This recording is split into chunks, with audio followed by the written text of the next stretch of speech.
Hello, my name is Erica Donnison and I'm one of the Alexander Studies online team.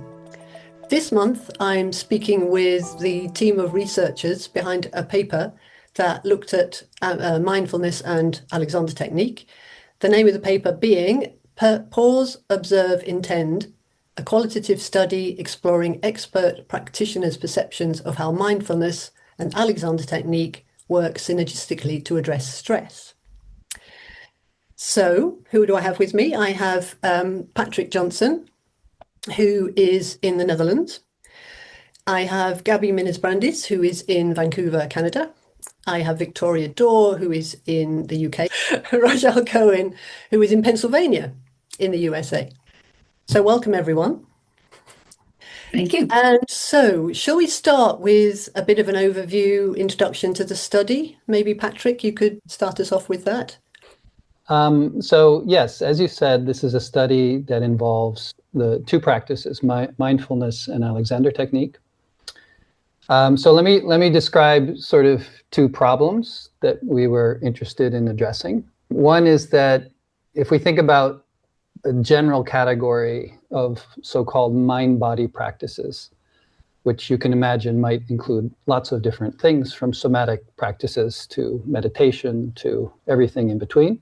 It's known that both sort of anecdotally and also in the research that these help with dealing with stress in terms of self-regulation. But, you know, exactly how these practices work, there's definitely room for more insight. So how do these practices help with stress? And one of the problems, so I'll call that problem one, which is how do practices help with stress? And problem two is that self-reporting of mind-body practices can sometimes be vague. These are sort of holistic practices. And you could say that people are resistant to just reducing them down to kind of scientific reductionist blocks. And jargon and terminology is also a problem.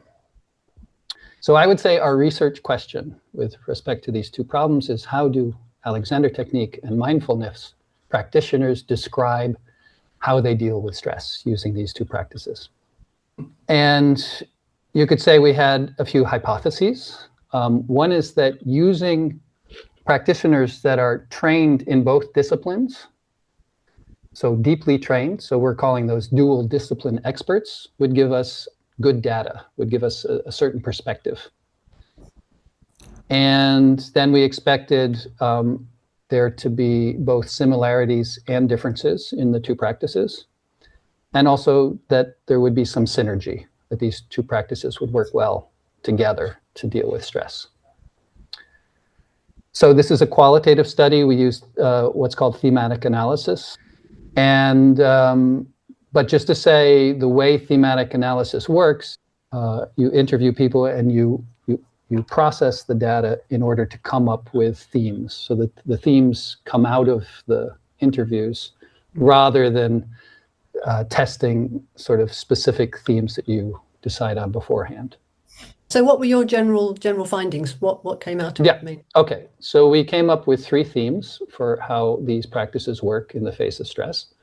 The first theme is we called finding space and time. So this is a stage of dealing with a stressful event in which the practitioners pause to a certain degree and get some kind of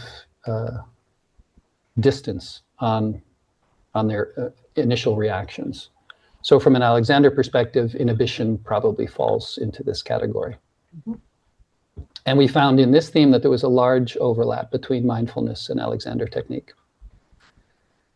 So the second theme is what we call skilled observation of oneself and one's environment. And both mindfulness and Alexander technique are similar in that they take a rather holistic view of observing oneself and one's environment. But they're different in other ways. So for example, when paying attention to the body, like how does the body react, or how is the body organized, or where do we hold stress? Alexander technique was more on the side of sort of whole body patterns. You know, pulling down is described as as a pattern that involves the entire body, not just one place. And mindfulness was more of a kind of roving, body scan kind of approach, more allowing the practitioner to pay more attention to local tension without looking necessarily for, big connections, big whole body patterns. Okay, so that's the body. In terms of observing the environment, Alexander technique takes a more spatial approach relative to mindfulness, and mindfulness a more sensorial approach, or focus on colors and smells, tastes. And in terms of observing one's thoughts and emotions, well, mindfulness has a more well-developed discipline for observing thoughts and emotions, and Alexander technique less so. And then the last theme was what we called maintaining an intention. So in Alexander technique, you can think of directing. And in mindfulness, the intention is more observational. So it's a little bit more passive, and assuming that observing yourself is enough to guide the process of self-regulation. So the two disciplines were similar in that they both take a kind of requesting, allowing approach to maintaining an intention, rather than demanding or forcing. But they're different in the sense that Alexander technique could be described as a little bit more active and even goal-oriented, and mindfulness a little bit more passive and observational. So I think that's probably enough for a summary. Okay, that's really good. That's really helpful. Thank you. So how did it come about in the first place? Are you all both Alexander technique and mindfulness practitioners, or did you just have a general interest? Well, I took a course with Patrick, the science course with Patrick and Tim, really way back when. And I've always been interested in research. And it was really in COVID, in the midst of COVID. And so Patrick and I started side conversations throughout the course about qualitative research and Alexander technique, and dealing with stress in COVID times, and thinking about mindfulness. And because I had more time than usual, and I was looking at things to do, I started taking some mindfulness courses. And then somebody told me that there's an Alexander teacher who teaches mindfulness online, and it was Victoria. And I took the course with Victoria and loved it. And so all my questions were answered through that perspective. And so Patrick and I continued to talk about the possibility of looking at these two modalities more in depth with a qualitative perspective. I think there was a problem that I wanted to sort of scratch at. And the problem is a little bit what I described in the introduction, which is that when you ask an Alexander teacher, what is this all about? The answers could be very sort of broad, and I don't want to say vague, but if you sort of try to pin things down, often you just sort of wouldn't get anywhere. And at that time, mindfulness was very popular, and a lot of Alexander teachers that I was talking to were saying, "Oh, but that's what we do. We do mindfulness." And I was sort of thinking, well, okay, maybe. Really? Is it that? Well, it's mindfulness in embodied mindfulness sometimes. Okay. And so I wanted to see if there was a way to actually be more specific. In a way, break through the kind of trap of holism, which sometimes prevents you from getting into the nitty-gritty of what you're actually doing. So by comparing mindfulness and Alexander technique in expert practitioners, they're sort of quite free to talk about the relative differences, and where they're the same, where the overlap is, and where there's sort of unique properties to each. and even maybe where there's weaknesses of one and weaknesses of the other relative to each other. And I wanted to work with these great people who actually do qualitative research and could teach me how to start to play around with that. Well, I was contacted by Patrick through a mutual acquaintance who was in fact an Alexander Technique teacher and mindfulness teacher. And she put us in contact, and I was absolutely thrilled for this to happen, because I trained in mindfulness and reasonably recently qualified in 2018, I think. But I've been teaching Alexander Technique for a long time, and I was intrigued by exactly the same question. So I was really, really happy, super happy to be contacted and to be asked to join the team. So I have never done anything qualitative before this. I've been a quantitative researcher. I've published, a lot of things related to Alexander Technique, but also a lot of things related to executive function and other kind of mental constructs, cognitive constructs. Just, my lab is called the Mind and Movement Laboratory. I'm all about trying to figure out where's that overlap between how we think and how we move. And I've been using mindfulness as an outcome measure, just a self-report, the mindful attention and awareness scale, and a bunch of studies to see, oh, look, it has this relationship with posture, and it has this relationship with movement initiation, and has this relationship with how people use biofeedback.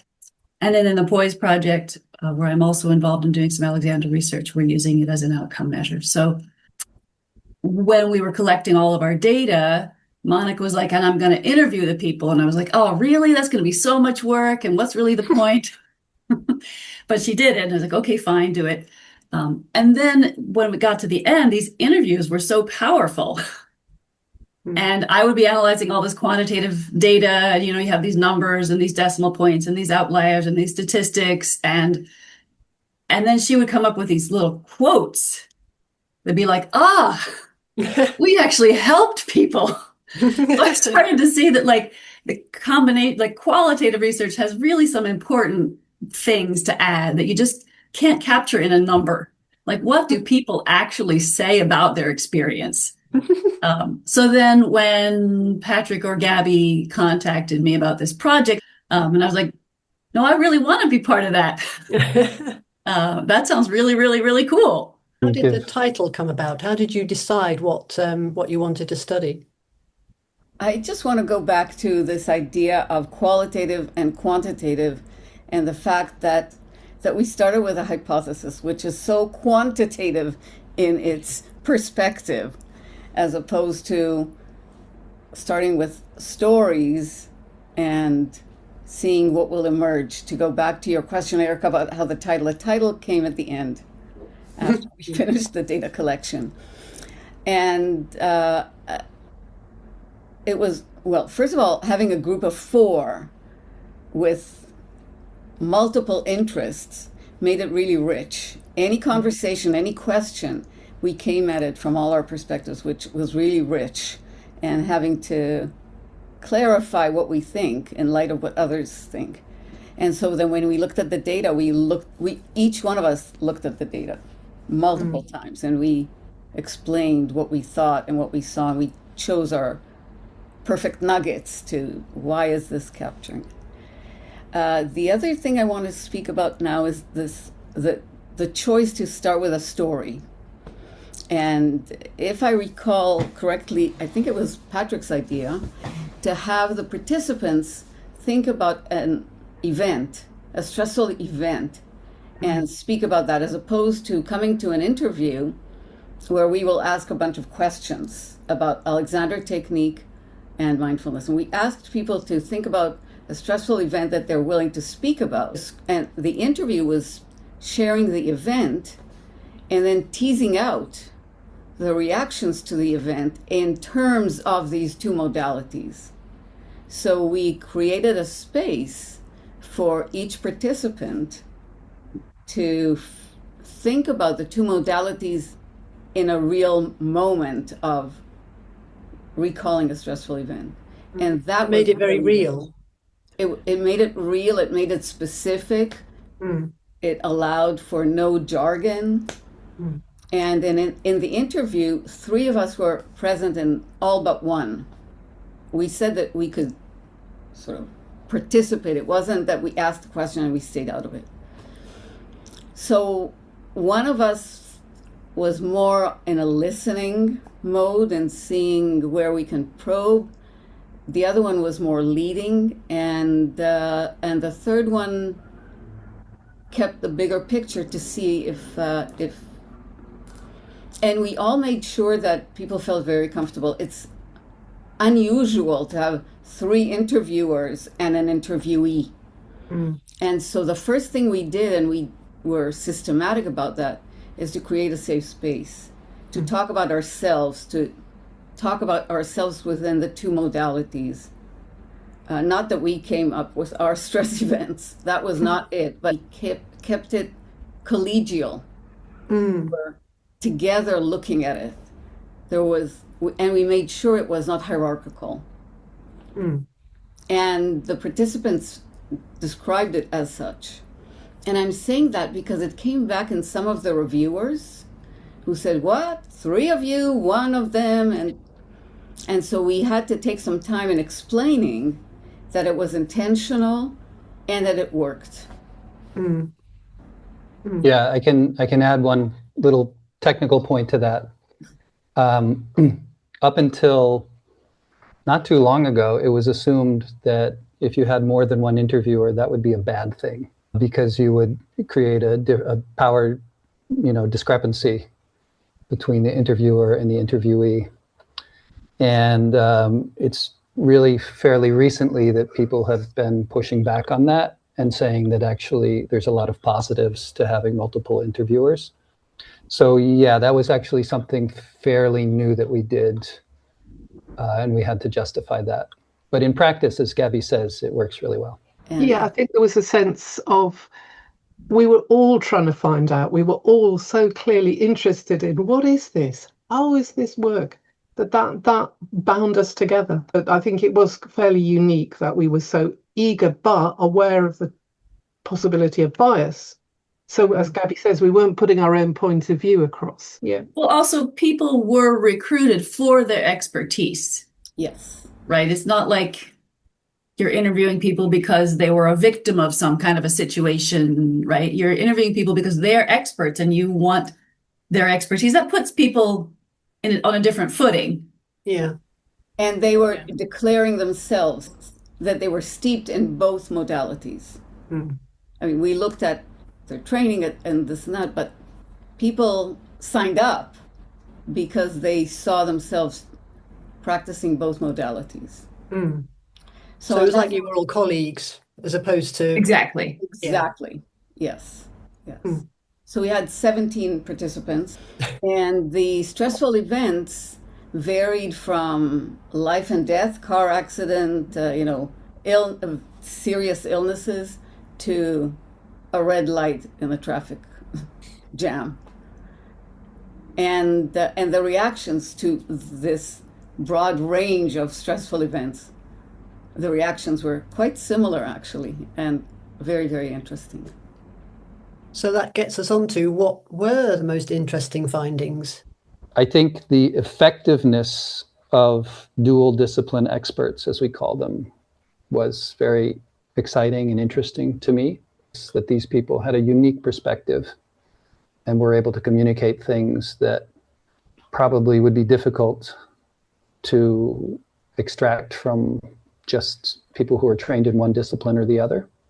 What jumps out to me when I read the paper, I'm going to go back and read it again, is all the times where people said, I couldn't have done this mindfulness thing without the Alexander technique, or with just the Alexander technique, I would have run up against this barrier and I needed the mindfulness to get past it. I saw really a lot of that distinction. So to me, it really supported the hypothesis that Alexander technique and mindfulness are distinct. That was my big takeaway from it. Like, no, they're complementary. They have some overlap, but they're really different things. Perhaps the standout thing from my point of view was more emphasis in Alexander technique on sort of spatial organization, a particular general whole pattern, but very specific. Though it's general, it has specific components. Whereas in mindfulness, and this is, I still work in the mindfulness world, the mindfulness is a much more generalized, let's let go of any tension that you notice, without, if you like, the mechanism for how to do that, except in mindfulness through the way of that we're thinking, the approach that we have, the attitude that we have, which we know we have that too in the technique. But there is this sort of, as one of our participants put it, toolbox for how this works. And I think that came through really strongly. And then, if you like, on the other side, what came through strongly was the compassion of heart. They were talking from a mindfulness perspective. So finding space and time was really interesting to me because I, as an Alexandrian, there's this idea of pause or stop. And there's directions, which are very spatial, and there's some spatial thinking, space around you, external space, internal space. But in the process of describing how people were reacting to these stressful events, often the language was mixing space and time together. So I had sort of thought of the two things as separate, but there was a lot of mixing in ways that you couldn't really tear it apart. I took a moment to get some distance on the event. I'm making up some sentences. We're just finding space, a little bit of time to step back and have some distance on the event. Like these time and space descriptions were melding together. And that's why we created the theme, Finding Space and Time. And this was really useful for me. It was interesting that you can't necessarily separate these things, or maybe you don't want to necessarily separate these things. So even as a practitioner, like I'm much more comfortable now with not defining, the stop as just a temporal thing, and not defining sort of spatial thinking or spatial directing as just a spatial thing. But they all kind of meld together as a way of, how do you say it? Like, any word I use is either going to be temporal or spatial, but they're kind of both mixed together. So I love that. And that was really a surprise for me. There's another thing that I wanted to mention, because Victoria was talking about how Alexander technique is more, the way it was reported was talking more about sort of whole body patterns, and mindfulness had more sort of free roaming, scanning through the body, looking for tension or looking for release. And there was a number of comments that, like, both there was strengths and weaknesses to both approaches. That sort of sometimes the Alexander like whole body thing, a particular relationship of the ba to the blah, or a particular pattern of pulling down, that could become too specific in a way. Like you're looking for that specific pattern, or you're looking for that specific kind of undoing. And there, the freedom in mindfulness to just be like, I'm just scanning the body through everything. I don't want to mischaracterize either discipline, but that they would find that freedom and lack of goal orientation very liberating. They had the freedom to feel the tension in their big toe or their elbow or wherever, or lack of tension. And on the flip side, sometimes for people who had started with mindfulness, they sort of said, well, it's all well and good to notice all this stuff happening, but I felt sometimes without Alexander technique, like I didn't have a recipe, like I didn't have an actionable procedure or process or mantra or whatever you want to call it for kind of reorganizing the whole. So I like that. That was very useful for me, and yeah, just yet another perspective that I think was unique to this particular group.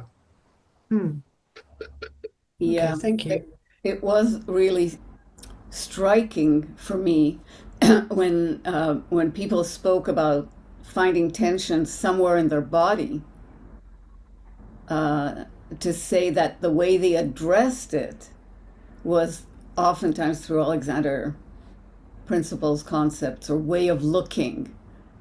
The finding the tension could be coming from a mindfulness practice or from an Alexander something or other. But then attending to it when it's in the body, it was often spoken about as a way of using Alexander technique to undo it or to see it in the context of coordination as opposed to a specific thing. And similarly as in the opposite way, people spoke about mindfulness as a way of ease some discomfort, and the non-judgmental piece came in a lot more through mindfulness practices.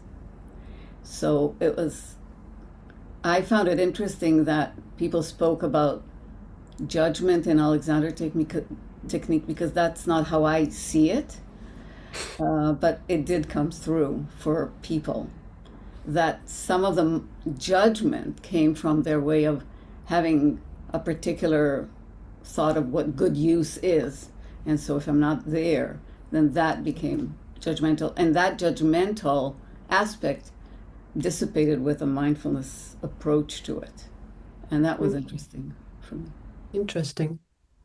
What it brings to mind for me is individual differences, right? Like Gabby was saying, some people interpret Alexander technique as kind of judgmental, and it sends them down this path that is not helpful. And for them, mindfulness can open them back up. And then on the other hand, for some people, mindfulness could lead them to this kind of amorphous, undirected state where they would want something like the Alexander technique to counterbalance that and give them more structure. And so understanding the differences of the two approaches, or other approaches out there, could maybe help you figure out what is better suited for a particular individual. What came out strongly for me, and I'm thinking about what we each said and how it really matches who we are, or at least my fantasy of who we are. So the meta-analysis of the answers that just came up. To me, the nuance of the differences and the similarities, but the different language that people use to describe very similar strategies, if we wish to call it, or tools, or even talking about what may be lacking in the other modality, because they were all the participants were using both tools with a lot of experience. They could see how they worked together, and they could look at each one modality from the other lens. So, and that was what was so rich. And looking at the specifics of the stressful event and the stories that came up with that allowed people to talk about this. Yeah, only by having expertise in both can you see where one is missing. Right. Otherwise, you'd think, well, what I have is enough. I have everything. I have everything I need. But there was a powerful synergy, as you say, yes. Which, although that was in the hypothesis, it really did come out that I need both of these. I use both of these. They're better together, or they work well together. Right. And of course, there's selection bias in that, right? People who need both of them went out and got both of them and volunteered to be in our study and talk about how they're both important. Sure. That's right. Great. Thank you very much for that. I think that is a really useful summing up of the paper and how you came about doing it, your main interesting findings.